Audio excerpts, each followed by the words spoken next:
we ran out of cash, and, we sold everything. I remember Petteri sold his car, and then we had no more money. Oh my goodness. And, we had to keep the servers running somehow, and we were just getting lots and lots of new users every day, and we couldn't raise any financing. And so ultimately, we were forced to sell the company because of that. I teared up when we signed the documents because I was very unhappy about it. I wanted to keep going as an independent company. Google made one move, which I think turned it in favor of Google out of the other alternative acquirers we were speaking with, which was that This episode is brought to you by Helsinki Partners, a city marketing, investment promotion, and talent attraction agency owned by the city of Helsinki. And if you're an international scale-up founder listening, perk up your ears because their offering is for you. So many founders have come to me looking to go global, and I always say, hey, boots on the ground first is the way to go. Well, you're in luck. The Founders to Finland program is a unique opportunity for international scale-ups to learn everything about the Nordic ecosystem, to build a hyper-relevant network in the Nordics, and discover the right opportunities there in just 7 days. And you get a free ticket to Slush, the world's largest gathering of VC with the who's who. Check the details for the application in the show notes. Applications are closing soon and spots are limited, so don't sleep on this one. Today, we have the pleasure of speaking with Jyri Engeström, who had early success with exits to Google and Groupon. Serial entrepreneur and investor, today, Jyri remains multifaceted as a GP at his own fund, Yes VC, that he started with his wife, Caterina Fake, who, yes, co-founded Flickr. While he also is building and investing in startups with Petteri Koponen at Lifeline Ventures, Finland's leading VC, with winners from Wolt to Supercell, which were both snapped up in multi-billion deals. Of course, we discuss opportunities and technologies, lessons learned from the Valley, and how Finland, of all places, could become a leading global startup hub. But beyond that, it is to me Jyri's deep understanding of network theory and social dynamics, curiosity of where the markets are heading from space colonization to geopolitical opportunities that makes this a conversation you want to be tuning into.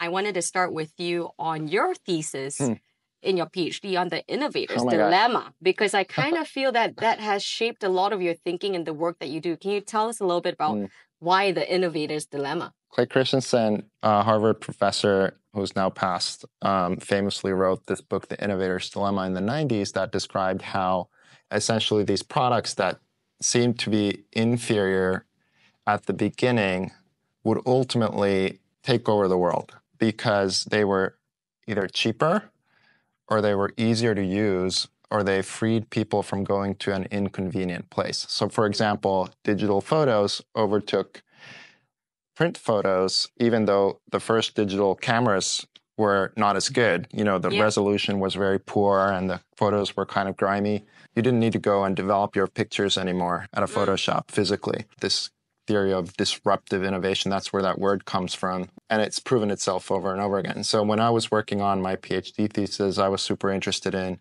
startups and I wanted to create my own company. And so I thought one of the good ways to do that would be to learn to really understand well so that I would know the theory before I had a company on my own. But, I wanted to make sure that I would do things as well as I could. Yeah. So growing up in Finland, I know you spent a little bit of time in the US, but as a young Jyri, why sociology? Was sociology sort of like the natural path because of your parents, or how did that come about? Yeah, I think because my both parents are academics. My dad's a UC professor. I mean, he's retired now, but Laboratory of Comparative Human Cognition still exists over in UC San Diego. And it was a good way to grow up for me because, when I was in the 80s and when I was small, we would spend time at places like Xerox Park or the Berkeley campus, Stanford, those places where one of my close friends at the time, Eric Norman, was the son of Don Norman, who worked at Apple. The best place to hang around in Park, I later realized, was most likely Doug Engelbart's room because it had these toys, which I later realized were prototypes of the mouse. Oh my goodness, so, wow. As a Finn, I think that just exposed me to the Valley at an early age, at an early time in the Valley's history as well. And so you came back to Helsinki, you studied at the University of Helsinki, and not long after decided to actually start a company from Finland. Why this decision versus starting it in the US? I was into film and movies when I was a high schooler in San Diego. So I went to film sets in LA to work on the weekends and evenings after school. Wow. And I wanted to be a film director, but then I was also programming computers and I loved making computer games. And those two obviously started to merge around that time. There was a high school here called Helsinki High School for Fine Arts. And I wanted to apply to that school because I thought, oh, I want to go to an art school and it'll be a good path for me to become a better film director. So I moved here when I was 15. My parents and my brother stayed in the US.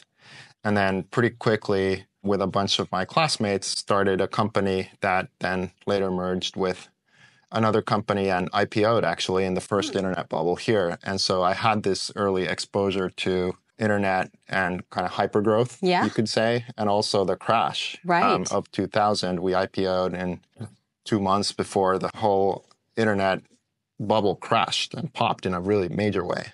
I think that really informed my decisions about what I wanted to do later in life, for sure. What was the idea then? Like, give us a quick snapshot of what that was. Oh, it was game development. Companies wanted multimedia presentations, so we would create those. I worked mostly as a graphic designer and UX designer at the time. It was a good way to learn the tools, I would say. Some of the old people might remember tools like, the early Photoshop versions, Debabbilizer, Macromedia Director, all these tools that were around at that time, and the scripting languages that later, you'd start learning PHP and things like that once the internet and the first versions of the web came around. We had one client, which was Nokia. That was a small company at the time, but that started hypergrowing. Together with one of my friends, we were kind of running the Nokia website, which then started getting a lot of hits, obviously, because people started buying their phones like crazy. And so that was probably how I ended up later then working at Nokia. And then, I ran for a while, a venture inside of Nokia to create this internet phone, which at the time, I kind of disagreed about how it should look. For example, I wanted this touchscreen and the Nokia people wanted a pen. And so I quit because I felt it wasn't going to turn out right, and started the same idea, but as a software-only company, which was called Jaiku, which was an early competitor with Facebook and Twitter. It was like a social media platform, but the thing that made it different was that it was an app, you would say now, on phones. At the time, the only phones that could run software, like a third-party software successfully, were Nokia phones. So it was pre-iPhone. Yeah. And then we sold that to Google, which is how I ended up moving back to the States to work at Google. That was 2007. I've sort of been a bi-continental in the sense that I've always had a house here as well as a home in the Bay Area. Yeah. And so you joined Google, and not long after, you also felt disillusioned in Google. Yeah. I mean, I got to say, it was not a great time to be at Google. I mean, I saw probably more of like Larry Page and Sergey Brin kite surfing than I did at the Google campus. Right. Because it was run by Eric Schmidt. I mean, I think Eric's fine, but it was just like a moment when I think the founders were a little bit checked out. Facebook was on the rise. This was 2007 to 2010, I think, is when we left with Petteri. Yeah. We basically left as soon as we were fully vested. How many years was that to earn out your equity? That was a little bit under 3 years, I think. That was a long time ago now. And then I started another company, Ditto, which I sold to Groupon. Before going into that, it's hard for us to imagine pre-iPhone days, first of all. And then, of course, your company was acquired by Google. What did you sense these tech companies in the Valley do? Oh, well, there was a reason why Google bought us. And we had a bunch of other acquisition offers from other companies as well, because we were one of the fast-growing social media platforms alongside of Facebook and Twitter at the time, kind of going head-to-head with Twitter. Our challenge was because we were physically here in Helsinki, just a few blocks over at an office. We didn't have the same kind of access to capital because at the time there weren't really any VCs here.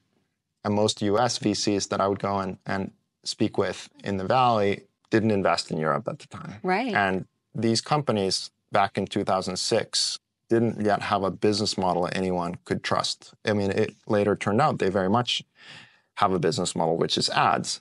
But you needed a lot of users, and all the apps were free to use. And so we would burn through every time we got a new user, our costs would go up. At the time, a lot of people were still receiving SMS, for example, on their phones because they couldn't use our apps to communicate and send tweets or whatever. Because this was pre-App Store, yeah, and the whole interface. Exactly. So all of that would cost us money. So we ran out of cash, and we sold everything. I remember Petteri sold his car, and then we had no more money.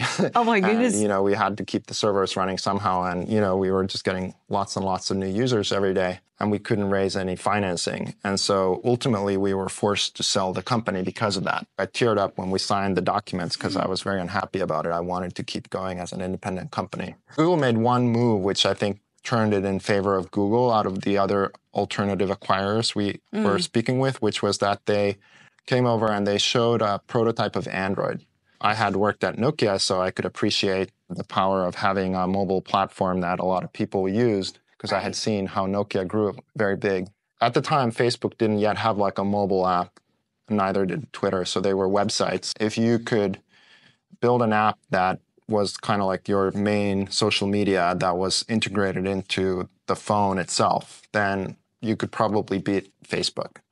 And so we joined Google and sold the company with the explicit intent of building this kind of default communication app into Android. It turned out then later at Google that didn't work because the mobile operators refused to, in that incarnation, that first incarnation required you to sign in with a Google account, a Gaia account as it's called inside of Google. But the mobile operators still had a lot of power at that time, and they felt that Google had to rip out, basically, it was called de-Googlifying Android inside of Google, where we had to sort of rewrite the whole operating system so that you could use it without having a Google account. And that's when all of that stuff also got ripped out. And so it took Steve Jobs really to change things. Yeah, it was Jobs really was able to launch iPhone with AT&T with a better deal than Google was with Android at the time. Yeah, I learned a lot from that. And I think that, ultimately that was what made Google lose its edge. And, Google was never really able to compete against Facebook or even Twitter, really, with its own social media property. Yeah. The way that Google has been successful, for example, in video, it had its own Google video service, but then it acquired YouTube, which is obviously nowadays, in addition to TikTok, like the place to watch video. And Google's done this for a lot of other things successfully as well, including things like Maps or Gmail. But really, Google lost the competition against Facebook and Meta. I think Larry's original instinct was correct about, this is all going to be on mobile. But because they weren't able to build it into Android, they never really recovered from that and were never really able to come back. And this happens a lot, right? Strategic acquisitions where startups are acquired by bigger companies. The end story is often what you experience, where in the end, the integration didn't really work. For some, it is strategic, right? They're trying to kill out the smaller competition. But for some, it's just David and Goliath. What would you say is your advice to sort of the big tech companies and also to the founders that are looking to actually succeed even post-acquisition? I sold my second company to Groupon a few years later, and so I had a very similar second run. So this is Ditto. Ditto, which was an early kind of recommendations app. Sort of like a Foursquare, is that? Yeah, kind comparable? of Foursquare, yeah. Kind of like a cross between a Foursquare and a Yelp or something like that. Right. I guess I knew to kill the app immediately after the acquisition or at the time it was announced, because I knew that you couldn't really continue developing this independent app anymore. But whereas when we were bought by Google, we kept Jaiku alive, which I think was a mistake because I ended up spending a lot of my time with angry users explaining why we were no longer developing the app, and we shut down new registrations. Like, why were we still keeping it alive? Actually, there wasn't really any point. So I've advised a lot of founders who have sold their companies where I have been an investor ever since then to always, just shut down your old company because, unless the acquirer is really doubling down and putting a lot of effort and capital behind that brand. I think a lot of times, I think the founders are better off just letting go instead of trying to hold on to it. Yeah. Of course, there are exceptions. Like I call them media acquisitions, which is like with YouTube, where Google explicitly wanted to continue building that brand. Definitely for a bunch of the acqui-hires where you have a smaller team with a smaller app, it's better to just kill it right away. Yeah. Ugh, painful. How did you feel at that point in time? Yeah, no, I cried when we sold the company because I lost my baby. But the second time around, I was more prepared for that and I knew how it works. And it was a much better experience for me. I felt like Google just made a series of mistakes around social at the time that ultimately led me to quit. I had kind of like the opposite experience with Groupon, which is actually ironic because a lot of people would congratulate me on like, wow, you've been acquired by Google, the greatest company at the time. People were very excited by Google. It seemed like Google was it was the most successful company ever. And Groupon was a little different because Groupon at the time was growing very fast. I think it was actually the fastest growing company in history and was a $1 billion company. But then very quickly also kind of, crashed after its IPO. That. And so people were like, oh, Groupon, I'm so sorry. Whereas I was having a great time. I mean, I left very shortly after Andrew got fired. But I had a much better experience. And so I attribute that a lot to my own expectations and probably also a closer relationship with the founder. Yeah. You've essentially become a repeat founder, serial entrepreneur for some first-time founders that are building right now. What were the simple mistakes that you had to readjust your expectations and how you did it better the, second, third time and so on? Well, I think there were a lot of things I did differently about negotiating how to sell the company and the terms of that deal and, my life inside of the acquired company, the larger company, once I switched over to work for them. One thing was, as a second-time founder, it was much easier for me to raise capital. I think it took me 4 days to raise my seed round from great investors I really loved. I had great True Ventures with John Callahan on my board. I was just a much better prepared founder with better backers, and I kind of knew what to do. I hired a great CTO from Apple, and ultimately, though, I think with Ditto, it wasn't as strong of a product proposition as the first company was. Yeah. And so I think it was also important to recognize that it was something that really should be sold. And I think that was the right decision for that company. Very few people use Foursquare now. Yelp's still around, but that whole local recommendation space, most people still go to Google Maps when they want to find out local recommendations. That's true. Yeah. It's a bigger platform play. What would you say helped, shape your leadership style, and how did you evolve as a leader in those 3 chapters? Yeah, I don't know. I don't really consider myself a leader, to be honest. I mean, look, I'm a VC. I like to play midfield and, in soccer terms, make good passes. And I get excited when the founders score, so to speak. That's kind of where I like to be. Groupon, I had a fair number of people reporting to me or even at Google. And I think that's a kind of leadership. But I like better is one where, I think a lot about where might the world be going and what sorts of opportunities are overlooked right now. Coming back to that early question about disruption and innovation, like, the Clay Christensen's Innovator's Dilemma and these kinds of ideas. So that's kind of, my domain. And so I get excited when I think I've discovered something that not a lot of other people have realized yet, and then can finance that or, find a founder who wants to work on it. We're here in Helsinki now with Lifeline Ventures, and we were just discussing with my partner, Petteri, who was my co-founder in Jaiku, by the way, and now we're partners in this VC firm about this nuclear company that we started here called Steady Energy. The great thing about VC is that if you're intellectually curious, then it's an infinite opportunity to learn about new things. And that's really what motivates me. I don't know if that's leadership, but it's how I operate. So what did you do immediately after after Groupon took over? Yeah, I joined True Ventures, which had backed my company Ditto, and they made some money off of that exit. And then they were kind enough to invite me in. And I thought, I've now been a startup founder 3 times over. Maybe I should look at this investing part. Also, by that time, I was wealthy. I had made money. I mean, I wasn't a billionaire. And, I recognized that billion-dollar moves really, I need to correct that. So hopefully next time you do this interview, I can authentically, present myself as a billionaire.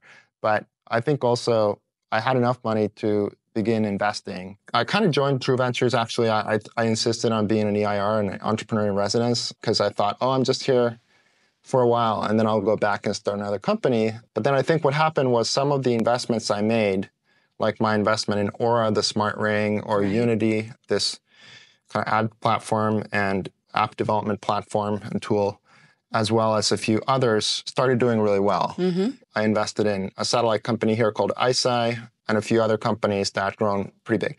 And so while not all of my investments did well I started realizing, oh, this is actually like a real job. You know, it's not like, it's not retirement. Right. And ultimately started my own small funds together with my partner, Caterina Fake in San Francisco, called Yes VC. And so now I'm sort of dual threat. I collaborate with my partners here at Lifeline Ventures in Helsinki, and then also Yes VC funds that I'm involved with in San Francisco as well. So when you think about your transition from founder to investor, I think we're starting to see a lot more of that, right? Sort of operators who understand what they're looking for. Yeah. What were some of the patterns that I guess helped you pick up the Ōura rings of your portfolio that continued to do well? Well, I was a famous founder at the time, particularly in this area. And so you just tend to attract more deal flow. And I think that's always a additional benefit to founders turned investors. We're LPs in a bunch of our founders' funds. For example, Rahul Vora of Superhuman has his own funds together with his partner Todd. Those funds are doing well. We like it. Like all the top entrepreneurs basically are also investors. Elad Gil, Justin Kahn, everyone who's successful also ends up investing. And oftentimes they attract the best deals because they're already well known as successful founders. And I think I even saw some research on this, that the most successful VCs on average tend to be successful ex-founders. And that turned out actually the next most successful category of VC were VCs that did not have a founder background at all. So they came from finance or some other industry. And then the least successful VCs were the failed founders turned VCs. Mm-hmm. So if you want to be a successful VC, I think it's best to start out by being a successful founder. Yeah. And what would you say, I guess, was the adjustment? I mean, it's almost a slightly different skill set, right? Of trying to invest versus being a builder and actually execute upon it. It's definitely different to play in midfield, so to speak. Yeah. The nice part about it is, though, that, I mean, I do both. I'm a CEO of a company right now that I started. I did this company, Primary Health, and that started from COVID testing we organized in Bolinas. One of the things I've realized is that when there's an opportunity, it oftentimes comes when something changes very rapidly and takes people by surprise. I mean, just yesterday, I was at an event with some students, and we were talking about this exceptional rise of NVIDIA, which has now, right now, as we're recording this, is probably the most successful public markets investment you could have made a few years back. And, you know, some people were saying, oh, gosh, I wish I had invested in NVIDIA just, 2 or 3 years ago, because now, like, look how much more money we would have. But then if you project forward, which is what I think, you learn to do always as a VC, you recognize that the world is very uncertain. So, I mean, all you have to do is I literally Googled, like, where are NVIDIA chips made? And they're made in Taiwan, obviously. Yeah. At the time, they were around, like China organizing a military exercise around Taiwan. So at the same time, Taiwan's obviously under threat. And nobody wants any sort of conflict to emerge between China and the US, or definitely not around Taiwan, but there's a risk of that. And, just on the off chance that were to actually happen, what would happen to NVIDIA's share price? Or what would happen to the steady supply of GPUs that are all being made in Taiwan right now? I don't know, but maybe that would be disrupted. So that could create a new opportunity for someone else to build GPUs somewhere else. And so while you can look at things we're here in Europe, where there's a war going on in the Ukraine right now, and it's the same thing, or you look at what's happening in Israel and Gaza, those are horrible conflicts. But at the same time, whenever there's a crisis, like I learned with COVID, with Primary Health, if you can address that in a good way, like, we started doing testing for COVID really quickly, and then vaccines, there was big demand for that. And so that company's revenue grew very quickly into tens of millions of dollars. And this was during the George Floyd time as well, where people... That's right, yeah. So there was a lot of BLM, Black Lives Matter was going on. There were a lot of demonstrations on the street. A lot of mayors actually were calling me and saying, hey, can you come and do this in Minneapolis, which is where we went after Bolinas and San Francisco. And so anyway, so it was like a time of turmoil. Right. And so that's oftentimes, you can look at that as sort of like, oh no, now it's a really bad time to start a company. But I look at it the other way around, where, this is actually the best time, because now you can do something about this. You can fix this social injustice. Perhaps there's some kind of a problem in the world that needs fixing. If you look at that and address that, oftentimes you can figure out a business model that helps you do good, but also generate good returns from that. And with Yes VC, I mean, I've heard you say, and hopefully you don't mind me saying this, you're going to turn 47 and you were thinking a little bit about legacy and investing together with Caterina, but you were sort of taking the super early stage approach of even pre-idea with backing the founders. Tell us a little bit about the thinking here. And I've had family offices on who decided to invest in a different way, but you chose a fund structure with Yes VC. Like, tell us a little bit about the thinking here. What was the family discussion like on legacy planning? I don't know. I mean, we've never discussed that. Yeah. I think we still have a long way to go. What would I say to that? It's like, if you want to leave a legacy behind, you probably want to start off by helping others in some way, right? And I think that's the best part about the internet is that it's, I look at it as the greatest invention people have made that helps people help other people. And so if you start from that, then I find that there are infinite opportunities for new apps, new businesses that just think about it like from that perspective. And I call this oftentimes like these social objects. Like you want like a video is a social object that you can bring people together around, or a photograph early on. Like we were talking about Caterina Fake, obviously one of the two founders of Flickr with Stuart Butterfield.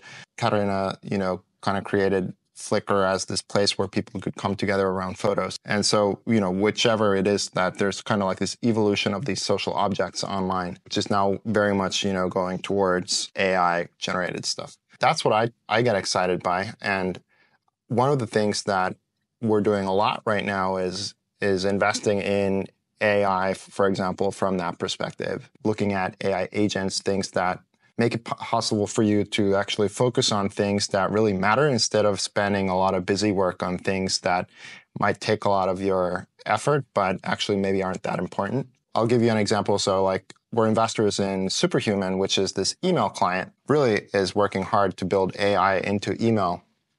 And as a VC, I got a lot of pitches. A lot of entrepreneurs are emailing me and saying, hey, would you look at our pitch deck? A lot of the time, like the name of our firm is Yes VC, and people are always like, what a dumb name. But for me, it's a reminder that every time VCs say no a lot, obviously, what you actually want to do is you want to say something to that founder you're not investing in that genuinely will help them in a direction that makes that company more investable. Or if the idea is really just not good, helps them understand that, and then maybe they can come up with something else to do. So you're actually trying to say yes every time, which is really hard.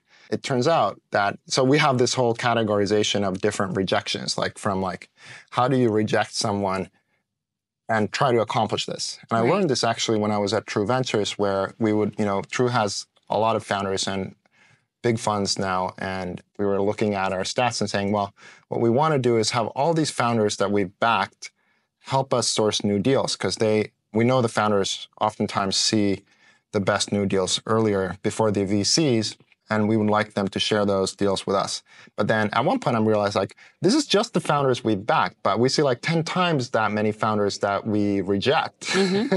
And so what we want to do is actually get the people we reject to also share their deals with us, because maybe they thought that rejection was so helpful. And so that was part of the reason why at Yes VC, every time we reject someone, we try to do that in a way that that person feels like, wow, that was such a great, thank you for this insight, and this is really moving me along. Of course, you can't do that always, but you can at least try. And so Superhuman is very useful in that, because their AI helps me respond to emails faster. I've trained it in this way so that it can help me identify points in the emails that I can pick up on. And then as I formulate, if I'm rejecting a founder, it just makes it a lot faster for me to say helpful things. So how do you turn a no to a yes? I mean, what have you seen as patterns for those that you said yes to and actually succeeded? I mean, you're investing super early, right? Even before there's real traction. Yeah, I mean, we like to invest pre-companies. Sometimes we invest pre-founder. We'll put together a company and then I'll be the CEO until I find a founder for it,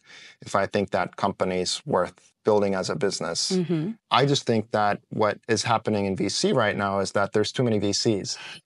I recently heard a stat, and I don't know if this is true, that the last graduating class of Harvard, 7% were going into VC, which is way too many VCs. Like, I heard another stat that it's like, I think it was like 36,000 VCs in the US or something like that, which is just way too many. Even here in Finland, there's like 20 different seed funds. And my partner Timo here at Lifeline Ventures calculated that Finland's unicorn birth rate, like the rate at which this country generates a new unicorn startup, is about 2 unicorns per year. And if you have like 20 to 30 seed funds all competing for just those 2 home runs each year, that means that only a couple of those, the top funds, are going to survive. And so this is just the brutal facts of VCs, that right now we have this oversupply of VCs relative to the number of great companies out there. And while you can say, well, this is just, it's just natural. When you're a VC, then you have to think like, okay, well, how am I going to survive or win? And one thing is obviously, go be at Sequoia or Andreessen or Benchmark or one of the top VCs that are most likely to survive because they are the biggest brands and therefore probably get the best deals. Or you can say, for example, let's just invest a little bit later. Let's switch our stage to a stage where there's less competition because there's actually fewer later stage funds. Yeah. Maybe your returns are slightly different. Maybe you're not getting as high of a multiplier, but you might find some edge there. That strategy that I've chosen is like, can we increase the supply of unicorns and actually create companies that otherwise would never get created that are great? And you can see people do this with venture studios. You can see, like Jack Abram, who we backed with Milo, his first company, and Atomic generated several unicorn companies as a venture studio. There are a few of these. So this sort of approach where you're saying, okay, well, maybe VCs, if they're entrepreneurs and founders and know something about entrepreneuring, can also apply their kind of cross-vision across the market and see opportunities that maybe not every founder sees, and then just put together companies. And how do you choose the idea? I mean, I've heard you talk about like sort of social movements. I know that's part of that, but how do you decide like, okay, this is where the next unicorn is going to be and we want to be building it? Yeah. I mean, look, I just gave you an example with the China-Taiwan thing. I will look a lot at these sorts of things and play out scenarios in my mind as to like, what happens if this thing comes true? Like, I'm very interested in RNA technology. So I talk a lot with, science fiction writers about climate change or how we might be able to start synthesizing proteins in embedded chips in our arm that will help us fight disease and also enhance our performance. I'm very interested in that. I would write these, kind of little PowerPoint decks on, like space colonization or mitigating climate change by spraying, particles into the stratosphere to increase the reflectivity of the atmosphere and things like that. So I will become very interested in these topics and then dig on them. Nuclear energy, I've dug on it for many years until we first made our first investment, Steady Energy, which was really a company that I was very actively putting together. I don't think that company necessarily would have come together. Caterina invented the name. It's run by Tommy Newman, great CEO here, and it's staffed by nuclear energy experts.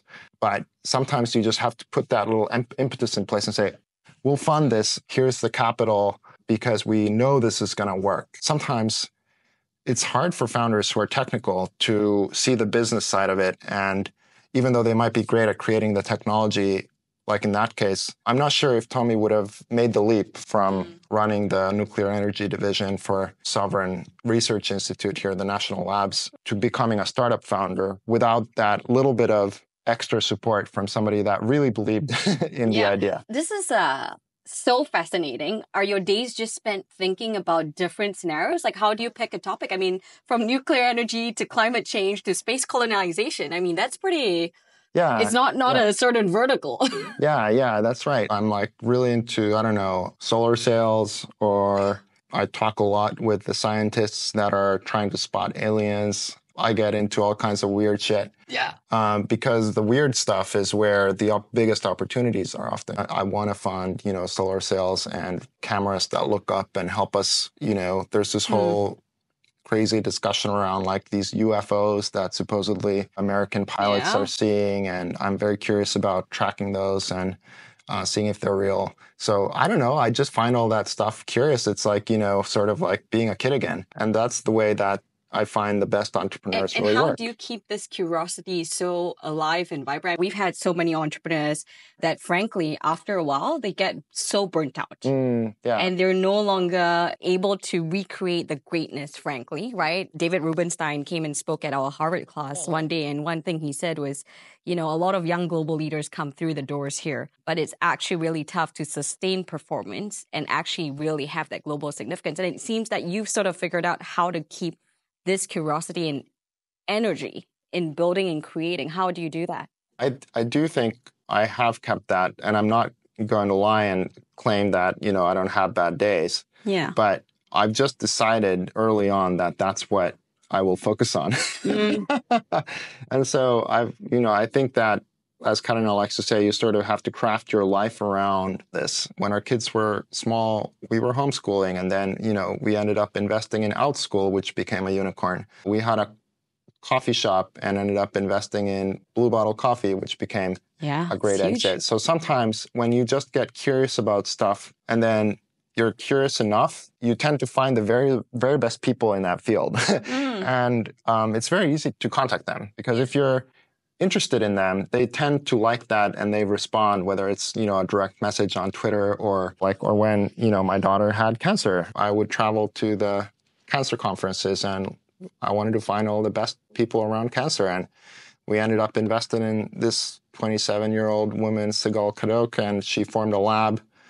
And then, out of that lab came a company called Foghorn Therapeutics that's IPO'd now. It's a publicly listed company that came up with a solution, a cure to that type of cancer. So, sometimes all you have to do is just know what you want and then go after it. And I think that mostly people just don't know what they want. Yeah, that's true. I think that's true. Yeah. And when you think about the founders that you've backed that have, so many that you've now helped mint into unicorns and IPOs, what's your running number now? Do you keep track? I think it's over 12. Over 12 unicorns. Sometimes and over the unicorns become... That's right. Paper valuations sometimes.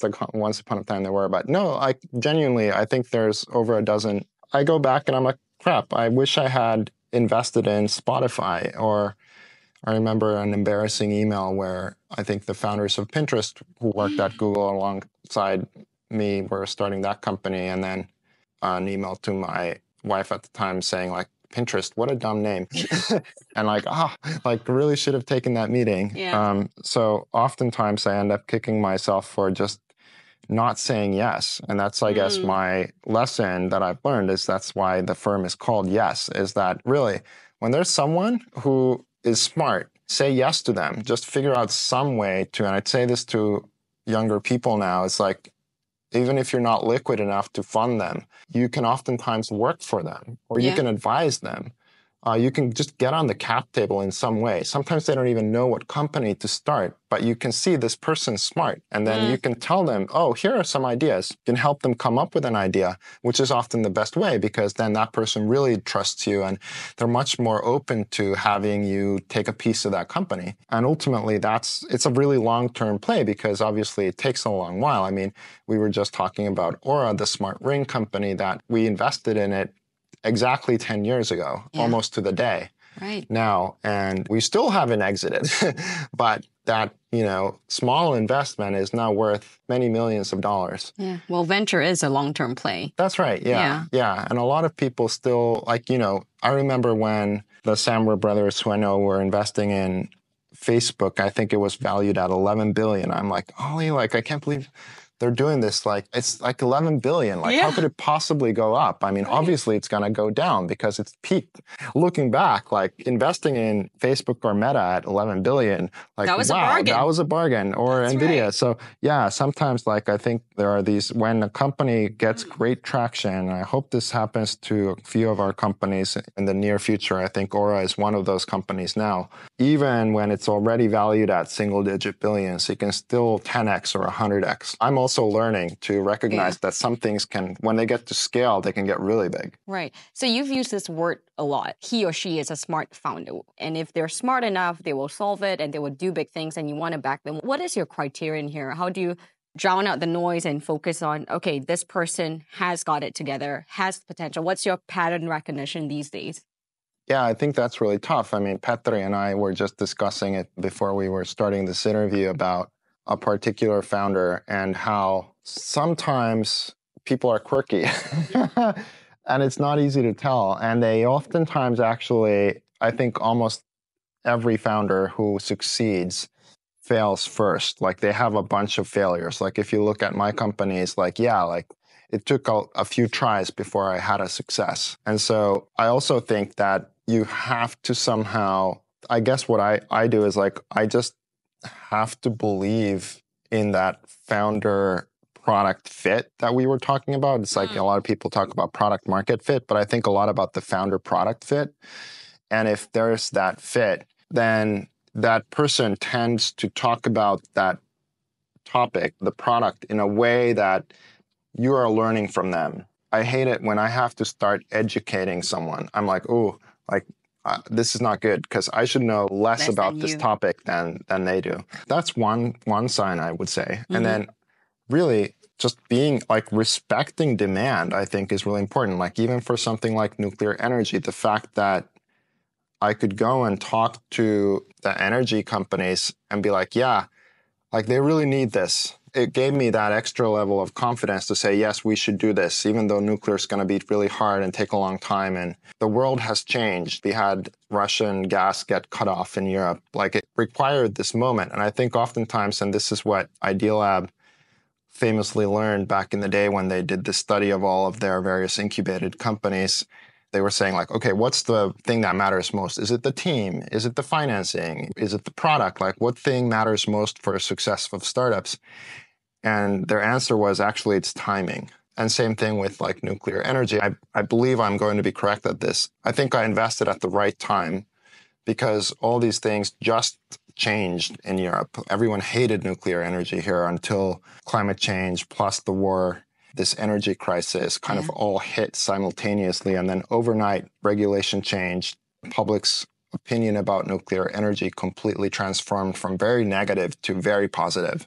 And so now there's an opportunity to move quickly and build something. I think that's the main problem people have, is that they're not ready. I saw this with COVID too. Like within 3 weeks of the first COVID cases being reported in the US, we were putting together like mass testing for COVID, and very soon after that, vaccinating. Most people were not moving that quickly, definitely not the big companies, the big healthcare providers. They were the slowest. That's the key, is like you recognize an opportunity and then you move fast. And it requires that you kind of aren't too busy.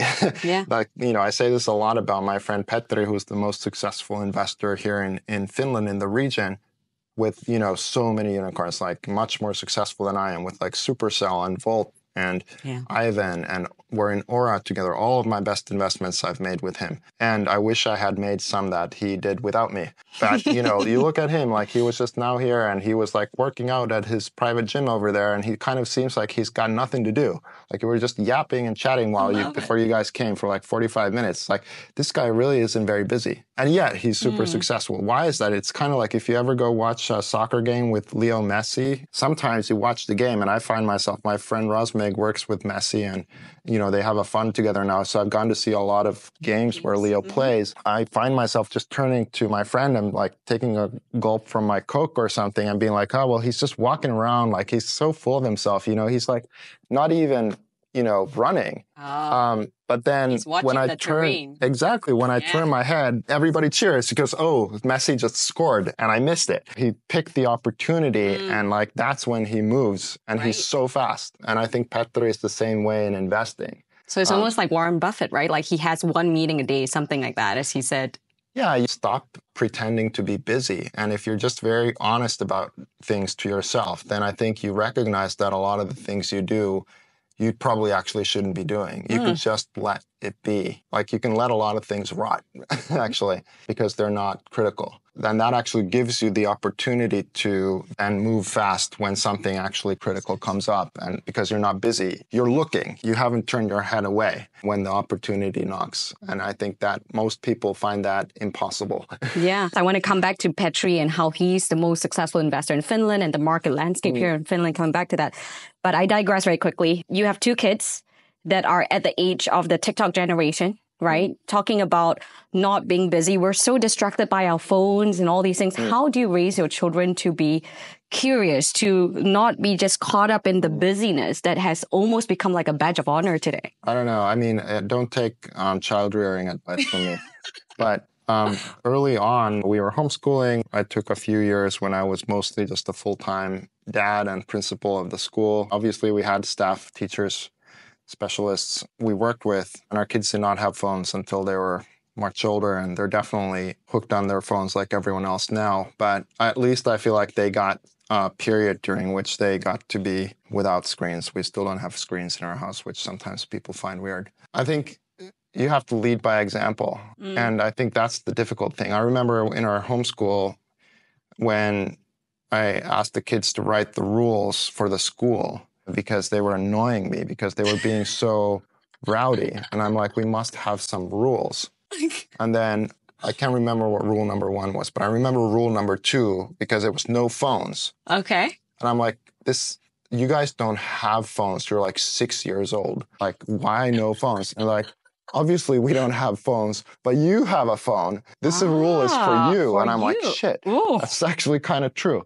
You gotta sometimes look in the mirror, and just like coming back to your question about leadership, which is why I don't think I really lead, is because that's a risky business to lead. I think what you want to do is you want to show people that, hey, like, look at this thing I found, that's interesting. And then let them make a decision about whether you're actually correct about it being cool or not, rather than like leading an army somewhere, because I fear that a lot of the time the armies, you will take places where they don't want to go, and they end up getting destroyed. Yeah. So I don't know. I don't want to get too depressed here, but I think that there's something to coming back to this question about kids, is like where if you operate in a way that allows you to consistently somehow bounce back after setbacks. Like this happens in investing all the time. Yeah. Like it's the power law, right? Most of the investments we make tank, like they're bad. But then every once in a while,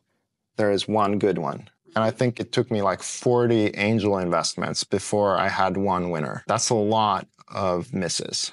But then that one winner basically covered all my losses and then some. That's the great thing about investing, is that you just have to begin to be at one with failure in this sense, where you start realizing that failure is just the cost of doing business. It's not really failure at all. It's what is taking you forward to your next investment and your next investment. Yeah. And I think it's true what Caterina often says about founders, particularly Finnish founders, by the way, is that they care too much. And I have kids that have grown up in both environments in Silicon Valley and in Europe. And I can tell you that while it's lies, damn lies, and statistics, as a rule, the American kids will tend to, it's like my friend Cody Steele, who sometimes I would go surf with, only a few times, but when I was very small. And I remember that he would just take every wave while I would wait for the perfect wave. Oh, wow. And he became like a pro surfer, like a really great surfer very quickly. Yeah. Whereas I never did.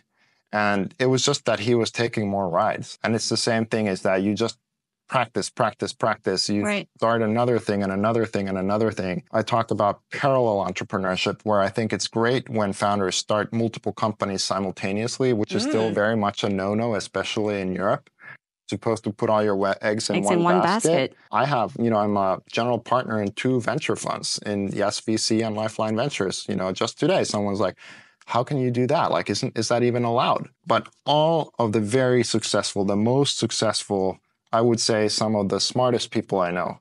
Look at, I don't know, Reid Hoffman. Jack Dorsey. Or Jack Dorsey or Twitter Elon and Musk. Square. Yeah. Like they have several companies always simultaneously. They're constantly starting new ones. They have venture funds, sometimes multiple venture funds. And they have a large set of other activities, nonprofits, sometimes they do politics, because what happens is when you grow this reach, this web of various things, conversations and networks and people that you're exposed to, this is basic sociology, is that you become the soda straw link, the connector who understands these both information flows and can translate between them, which is very powerful. And that's how ultimately all entrepreneurs work, is that you tend to see something that's in the market, but that the customer can't solve. And then you see the technology over here and you just bring that technology to that person who needs it. Connecting those dots. Yeah. So coming back to Finnish founders that care too much, of course, this was a child-led decision. So your kids really pushed you back to come back to Finland and Helsinki. Tell us a little bit about the exit landscape, the liquidity, the market, for how you've seen the ecosystem shift from when you were building here and now you're investing here. Sure. And I still build here. I mean, I just started a company that's located here. So I think that generally things are looking up. Obviously, we've had a little bit of a slump after the 2022. Now it's 2024 as we're talking. The good companies are generally always have liquidity. It's just that sometimes you have to wait. There's a very active secondary market that I think has actually had a lot of opportunities for buyers. There's a lot of people looking for liquidity in these companies, some of which are very strong. So it's been a good time to buy secondaries. I think that's starting to change now, where we're again starting to see valuations come back up. And so, yeah, it's like Warren Buffett, right? It's like when things are down, that's when you buy, and then you wait. And then when things are back up again, that's typically a good time to sell. And I think right now we're at that point in the big wheel turning where we're slowly coming up from a time when it's been really about an opportunity to buy. And it's beginning to turn into one where maybe in a year or two, we're going to start seeing some of our companies that are ready to IPO, for example, that have been holding back are definitely starting to prepare to go back out again. Yeah. And how is the deal flow? I mean, these days, how has Helsinki helped? Has it become a hub for you in looking at European deals? And what are we looking at these days? Yeah, well, over here, we have 2 unicorns a year, roughly. It's important for us to be in all of them. At Lifeline, that's what this firm is built to do. And that's their sole purpose. And I have been executing very well on that.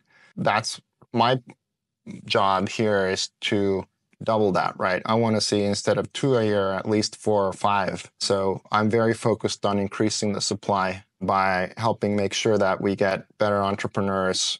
I talk to a lot of kids. I think it's important to start when you're in school, not wait until you're in university.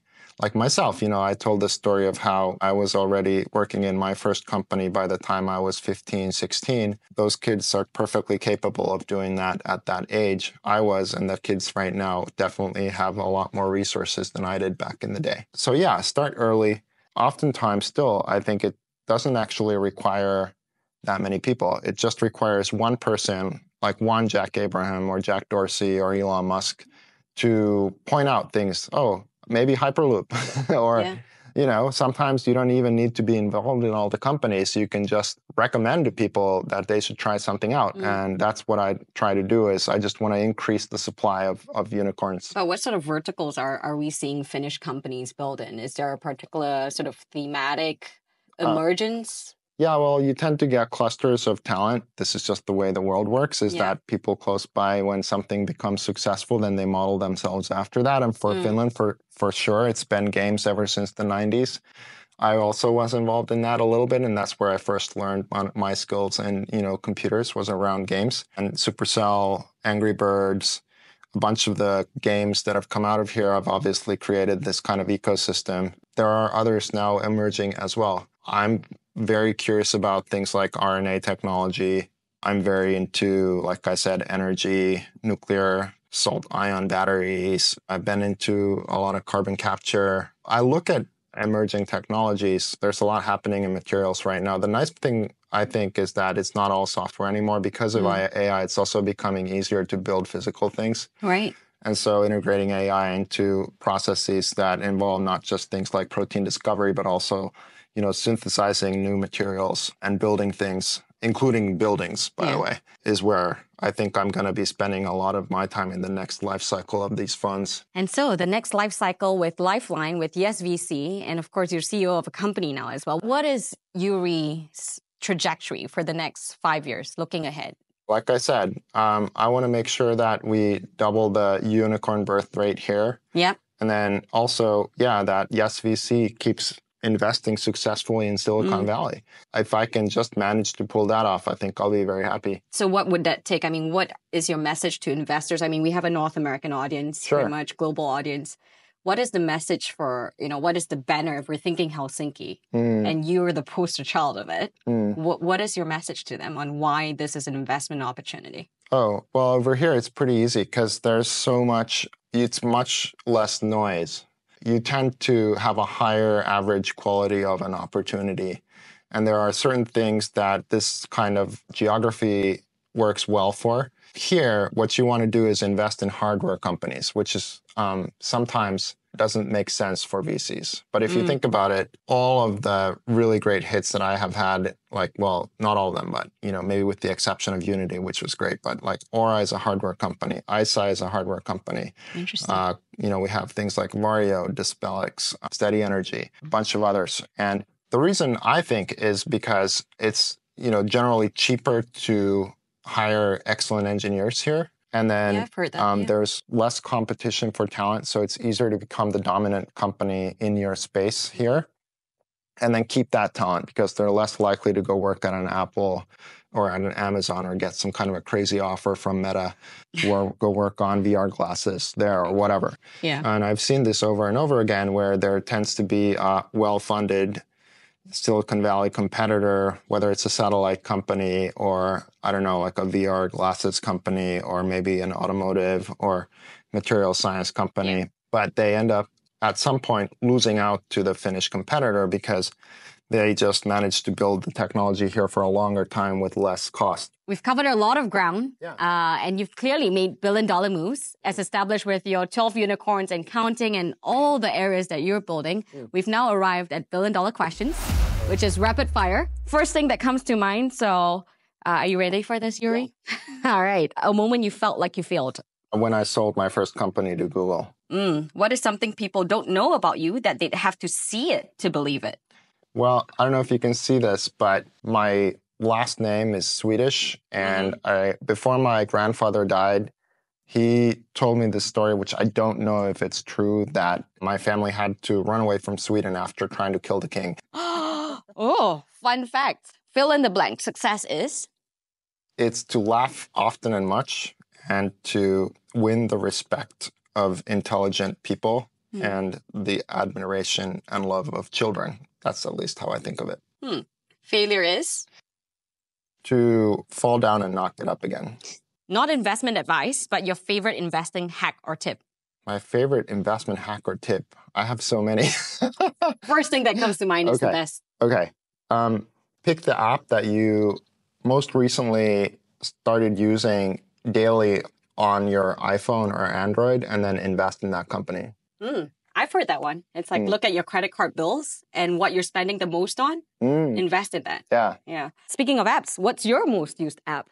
Superhuman. Superhuman, and you've invested that. First job you got paid for? Our own company, to the point. And of course, I have to ask this because this is the work that I do with making sure that there's more venture capital going into the hands of women-led unicorns and women-led companies. Yeah. But we're not seeing enough of it. In fact, we had Johanna Smoros on yesterday, and she's only one in, I believe, 19 in Europe. And we have 166 unicorns in Europe. So what needs to change for there to be more women leading these innovations? More women investors. And how does that happen? You just make them general partner, which is what I've done at our firm. That makes sense. And last words for Finnish builders tuning in on how to be successful on the global stage as you have. Spend time in Silicon Valley. And finally, where can we find more about you? You have your own podcast as well. Tell us. Oh, it's in Finnish. It's called Startup Ministerio, but you can find me on X at Jyri, at Jyri. Great. Jyri, thank you so much for your time and keep making billion-dollar moves. Thank you. All right, we got a high five for this. You got grilled for an hour. And thanks so much for tuning in this week. You can subscribe wherever you get your podcasts and follow our socials on Sarah Chen Global to get the latest on the show. It would really help me out too if you enjoyed this to rate and review our show on Apple Podcasts and share your favorite episodes with a friend. I'm Sarah Chen-Spellings, and you've been listening to Billion Dollar Moves.